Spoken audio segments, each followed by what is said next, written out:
지금 여러분은 건강 노하우를 전해드리는 닥터하우스와 함께하고 계십니다. 이번에는 치과 보철과 선생님을 모셨습니다. 안녕하세요. 치과 보철과 전문의 서경영입니다.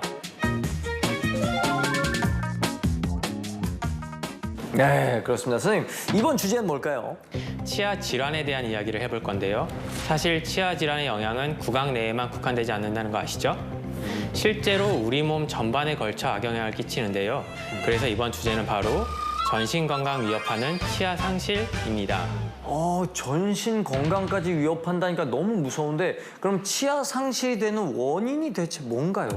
치아를 잃게 되는 대표적인 치아 질환은 흔히 충치라고 부르는 치아 의식증과 치주염입니다. 유년기는 충치나 외상에 의한 치아 상실이 많은 편이지만 나이 들수록 치주염에 의한 치아 상실이 많아지죠. 실제 건강보험 심사평가원에 따르면 치은염 및 치주질환이 급성 기관지염인 감기를 밀어내고 3년 연속으로 외래 다빈도 상병 1위를 차지할 정도니까요.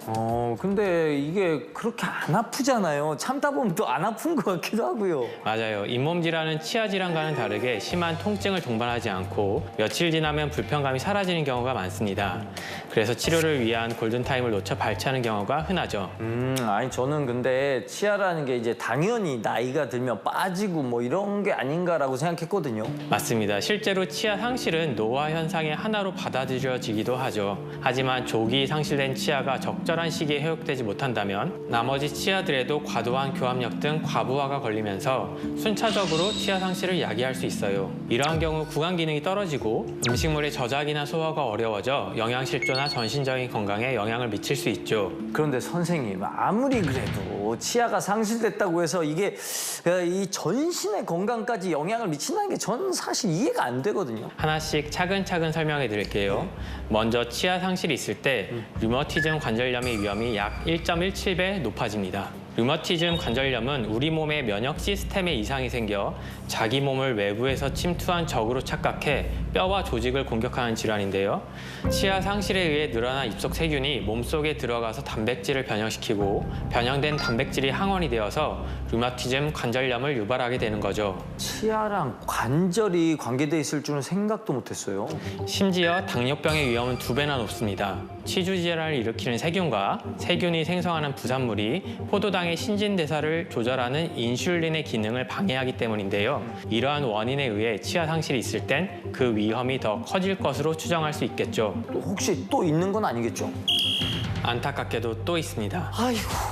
치아 상실은 심혈관 질환의 위험도 키우는데요. 치아가 하나 상실될 때마다 심근경색은 1%, 뇌경색 및 침부전은 1.5%, 사망의 위험은 2%가량 늘어난다는 연구 결과가 있습니다.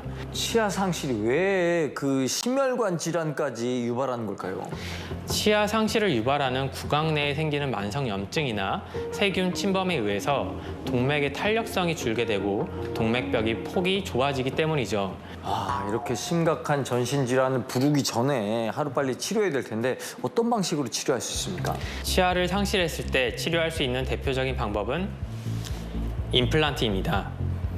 임플란트는 상실된 치아 자리에 임플란트 고정체를 잇몸뼈에 식립하고 상부의 중간 영열 기둥인 지대주, 자연 치아와 유사한 보철물을 부착하여 치아를 회복하는 방법입니다. 이렇게 하면 주변 치아에 손상을 주지 않고 상실된 치아를 회복할 수 있으며 자연 치아와 유사하게 저작 기능을 회복할 수 있게 되죠. 제 주변에 어르신들은 틀니하신 분들도 많이 있는데 이것도 이제 치아가 상실했을 때 보완할 수 있는 방법이 맞죠?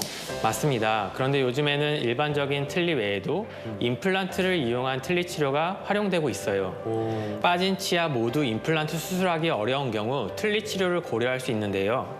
완전 틀니로만 충분한 유지력을 얻기 어려운 경우 임플란트를 이용한 틀니 치료를 하기도 합니다. 2개에서 4개 사이에 임플란트를 식립하여 틀니를 잡아주는 단추를 달고 틀니의 유지력과 안정성을 조금 더 높이는 방식이죠. 그러면 마지막으로 치아를 상실하지 않는 게 가장 중요하니까 예방법도 좀 전해주실 수 있을까요? 치아 상실을 예방하기 위해 가장 중요한 것은 잇몸 관리를 잘하는 것입니다. 잇몸은 나이가 들면 나빠지기가 쉽고 통증이 거의 없기 때문에 본인도 모르는 사이에 나빠지는 경우가 흔합니다. 그리고 잇몸은 한번 나빠지면 잇몸 치료를 하더라도 젊었을 때 건강한 잇몸으로 돌아가는 게 어렵기 때문에 초기에 관리하는 것이 가장 중요하죠. 이를 위해선 평소 치실이나 치간시소를 사용하는 습관을 갖는 게 중요합니다. 또 3개월, 4개월마다 스케일링으로 치석을 제거하고 정기적인 검진을 받는 것이 치아 상실을 예방하는 가장 좋은 방법이라고 할 수 있겠습니다.